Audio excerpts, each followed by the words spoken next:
Hello everyone, today we are going to learn basic QCAD tutorial how to trim. So as example, I will create a circle and you can create lines from 2 points. I will click in here, point.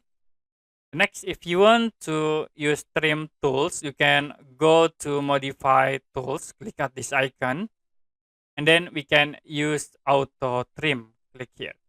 So you can click, it will be automatically cut in this section. Click inside here to be automatically trimmed. I will click again this circle and will be trimmed in the top here. You can click to apply. Okay, that's it for basic QCAD tutorial how to trim.